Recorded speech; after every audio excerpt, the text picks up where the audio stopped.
Hello friends, welcome back. इस video में हम डिस्कस करने जा रहे हैं स्टेनोग्राफर भर्ती परीक्षा 2017 के क्वेश्चन पेपर को।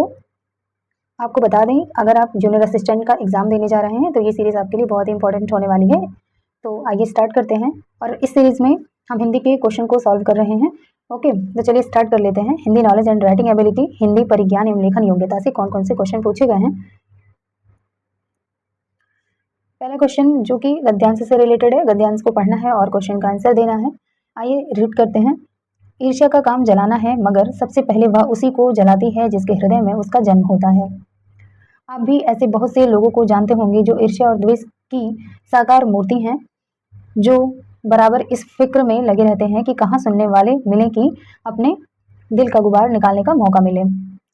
श्रोता मिलते ही उनका ग्रामोफोन बजने लगता है और वे बड़े ही होशियारी के साथ एक एक कांड इस ढंग से सुनाते हैं मानो विश्व कल्याण को छोड़कर उनका और कोई ध्येय नहीं हो। मगर जरा उनके अपने इतिहास को भी देखिए और समझने की कोशिश कीजिए कि जब से उन्होंने इस सुकर्म का आरंभ किया है, तब से वे अपने क्षेत्र में आगे बढ़े हैं या पीछे हटे हैं। यह भी अगर वे निंदा करने में समय और शक्ति का अपव्यय नहीं करते तो आज उनका स्थान कहाँ होता। चलिए, ये हमने गद्यांश को पढ़ लिया और इससे रिलेटेड आइए क्वेश्चन देखते हैं कि कौन कौन से क्वेश्चन पूछे गए हैं। पहला क्वेश्चन पूछा हुआ है, ईर्ष्या का काम क्या है। तो ईर्ष्या का काम क्या है? गद्यांश के according option C is correct, जलाना है। ईर्ष्या का काम क्या है? जलाना है। चलिए अगला देखते हैं।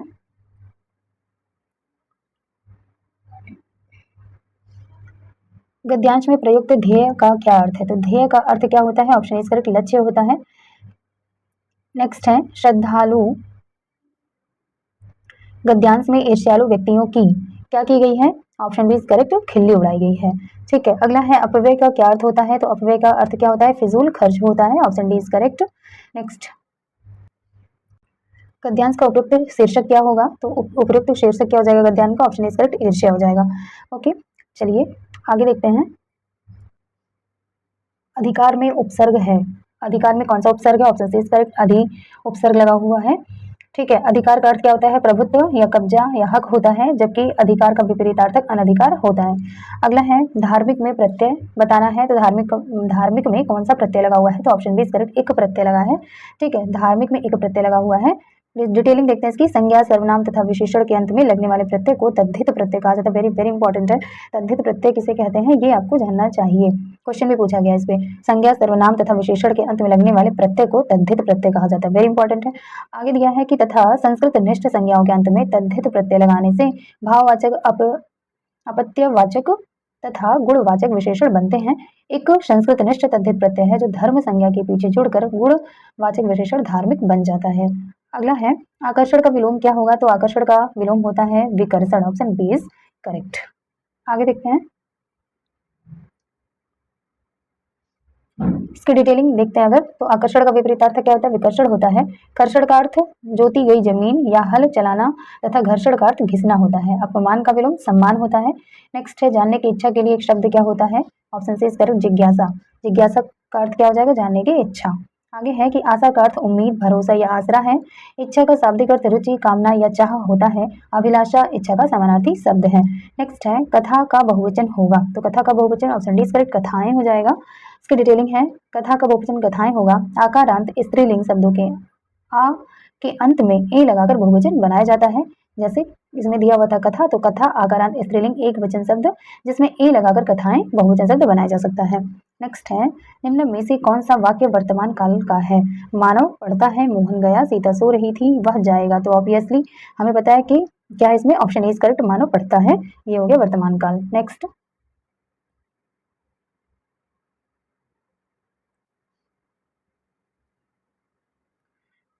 इसकी डिटेलिंग देख लेते हैं। मोहन गया सामान्य भूतकाल है, सीता सो रही थी अपूर्ण भूतकाल है, और वह जाएगा सामान्य भविष्यकाल है। अगला है, प्रश्नवाचक चिन्ह कौन सा बताना। ऑप्शन इज करेक्ट, प्रश्नवाचक चिन्ह सबको पता होगा। आइए आगे देखते हैं। विस्मयादि बोधक चिन्ह ये होता है, कॉमा अल्प विराम इसको बोला जाता है, और ये अर्धविराम का चिन्ह होता है। तो चिन्हों को भी ध्यान रखिएगा। अगला क्वेश्चन पूछा है कि रास्ता देखना मुहावरे का अर्थ क्या होता है। ऑप्शन डी इज करेक्ट, प्रतीक्षा करना। नेक्स्ट है, एक हाथ से ताली नहीं बजती लोकोक्ति का सही अर्थ बताना है। क्या हो जाएगा? ऑप्शन सी इज करेक्ट, झगड़े के लिए दोनों पक्ष जिम्मेदार होते हैं। ओके, चलिए अगला देखते।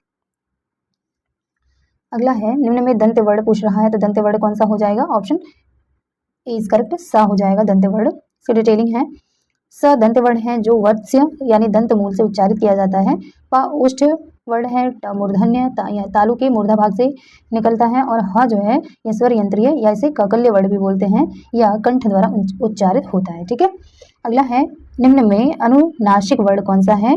Option C is correct. माँ जो है ये अनुनासिक वर्ण है। इसकी डिटेलिंग है, ऐसे वर्णों का उच्चारण नासिका तथा मुंह से होता है और उच्चारण में लघुता रहती है यानी कम समय लगता है। हिंदी वर्णमाला में 5 वर्ण अंगा या अड़ा ना मा अनुनासिक हैं। विकल्प में प बा तथा था वर्ण तीनों ही स्पर्श व्यंजन है। ओके, अगला है महेंद्र का संधि विच्छेद होगा, क्या होगा? ऑप्शन ए करेक्ट, महाधन इंद्र महेंद्र होता है। संधि विच्छेद महाधन इंद्र है जो गुण स्वर संधि का प्रकार है। यदि आ या आ के बाद ई या ई, ऊ या ऊ और री आए तो दोनों मिलकर क्रमशः ए ओ अर हो जाते हैं। यही पहचान है, कहीं भी अगर आपको ए ओ अर होता हुआ मिल रहा है तो वहां पे गुण संधि होता है। ठीक है, अगला है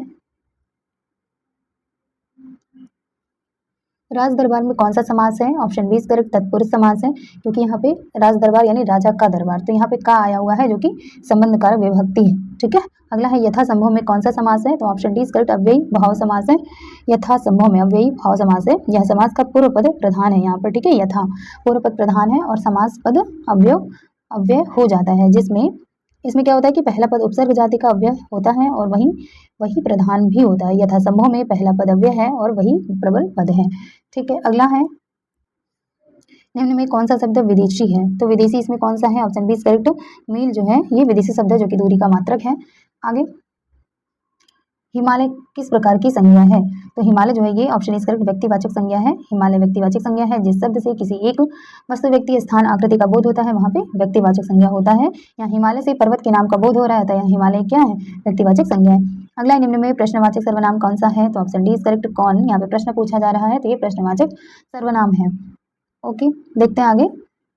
यथा, कौन, क्या, क्यों, ये क्या कह रहा है इसमें कि प्रश्न करने के लिए जिन सर्वनामों का प्रयोग करते हैं उन्हें प्रश्नवाचक सर्वनाम कहते हैं, जैसे कौन, क्या, कब, कहाँ, कैसे। ठीक है, ये सब होता है क्या? प्रश्नवाचक सर्वनाम। अगला है कौन सा संख्यावाचक विशेषण है? तो संख्यावाचक विशेषण कौन सा हो जाएगा? ऑप्शन ए करेक्ट, कुछ। कुछ जो है संख्यावाचक विशेषण है। संख्यावाचक विशेषण 3 प्रकार के होते हैं। एक निश्चित संख्यावाचक विशेषण होता है, अनिश्चित संख्यावाचक विशेषण होता है और परिमाण बोधक विशेषण होता है। कुछ जो है ये परिमाण बोधक विशेषण के अंतर्गत आता है। नेक्स्ट, निम्न में कौन सा हवा का पर्यायवाची नहीं है? वायु, समीर, पवन, सलिल। कौन सा नहीं है? ऑप्शन डी सलिल नहीं है।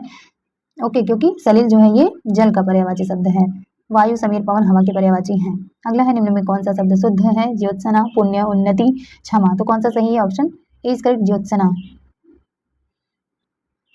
पुण्य का सही रूप पुण्य हो जाता है, उन्नति का उन्नति हो जाता है और क्षमा का क्षमा हो जाता है, इस तरह से। ठीक है, में कौन सा शब्द अशुद्ध है? पुष्प, पूज्य, परिस्थिति और प्रशंसा। कौन सा इसमें गलत है बताना है? तो ऑप्शन बी करेक्ट, पूज्य। ना कि ये क्या होता है? पूज्य होता है, ना कि पूज्य होता है। ठीक है, तो शुद्ध रूप क्या होता है? पूज्य होता है। आइए अगला देखते हैं। निम्न में कौन सा शब्द स्त्रीलिंग है? प्रभाव, भाषा, निर्माण या विवाह। तो ऑप्शन बी करेक्ट, भाषा एक स्त्रीलिंग शब्द है। ठीक है, और वे जो ऑप्शन दिए हुए हैं प्रभाव, निर्माण, विवाह, ये सभी अकारांत पुल्लिंग है। नेक्स्ट है कौन सा वाक्य शुद्ध है? तो ऑप्शन सी करेक्ट, मुझे घर जाना है, मुझे घर जाना है, ये वाक्य शुद्ध है। अगला क्वेश्चन है आदेश का अंग्रेजी अनुवाद क्या होगा? ऑर्डर, गाइड, रिक्वेस्ट या डायरेक्शन। क्या होगा? Option is correct, order. Order means क्या होता है? आदेश। नेक्स्ट, आदेश का अंग्रेजी क्या अनुवाद हो जाता है? ऑर्डर होता है। रिक्वेस्ट का क्या होता है? निवेदन होता है। गाइड का क्या होता है? दिग्दर्शक होता है, यानी रास्ता दिखाने वाला। और डायरेक्शन क्या होता है? संचालन या निर्देशन होता है, डायरेक्शन। अगला क्वेश्चन है टीचिंग का हिंदी अनुवाद क्या होगा? अध्ययन, अध्यापन, निरीक्षण या शिक्षण। ऑप्शन बी करेक्ट होगा यहाँ पे, अध्यापन। टीचिंग का हिंदी अर्थ क्या होता है? अध्यापन होता है, ना कि यहाँ पे दे रखा है ऑप्शन ए दिया है तो ये गलत है। ठीक है, यहाँ पे बी ही ऑप्शन होगा। टीचिंग का होता है अध्यापन, स्टडी का होगा अध्ययन।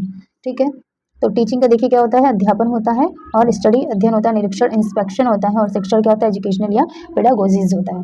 ठीक है, अगला है ब्रज भाषा का केंद्रीय क्षेत्र कौन सा है? ऑप्शन सी करेक्ट, मथुरा जो है ये ब्रज भाषा का केंद्रीय क्षेत्र है। इसके अलावा ब्रज भाषा के केंद्रीय क्षेत्रों में मथुरा, आगरा, अलीगढ़, बरेली, बदायूं, एटा, मैनपुरी, गुरुग्राम, भरतपुर, करौली इत्यादि भी हैं। ब्रज भाषा सौसैनी अपभ्रंश की पश्चिमी हिंदी उपभाषा से होकर से ओकार बहुला रूप में विकसित हुई है। इलाहाबाद व लखनऊ अवधी भाषा के क्षेत्र हैं, जबकि वाराणसी भोजपुरी भाषा के क्षेत्र में प्रमुखता से सम्मिलित है। आगे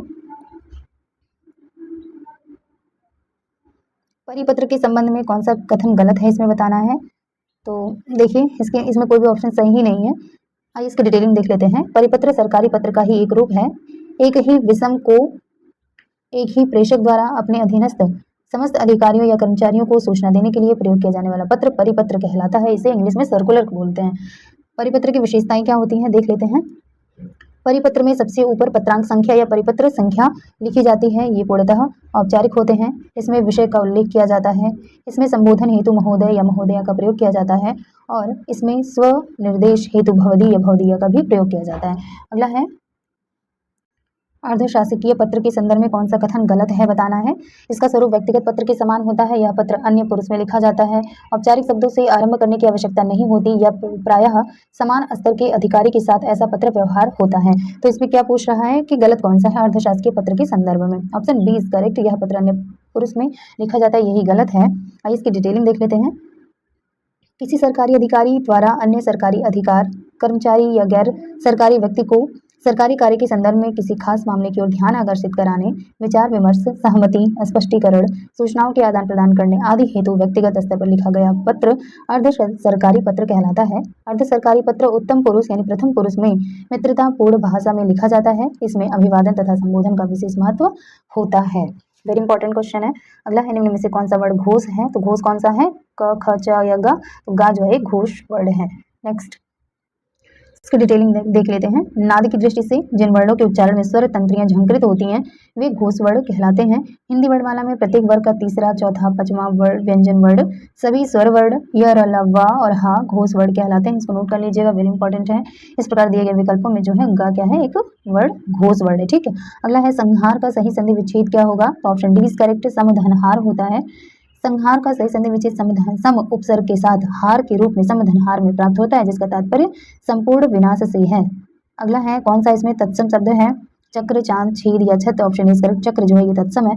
और भी इसकी डिटेलिंग देख लेते हैं। चांद जो है ये चंद्रमा का है, छेद छिद्र का है और छत जो है ये छत्र का तद्भव है। ठीक है, यानी कि चंद्रमा, छिद्र और छत्र जो है ये तत्सम है और चंद्रमा का चांद, छिद्र का छेद और छत्र का छत ये सभी तद्भव शब्द हैं। ठीक है, आगे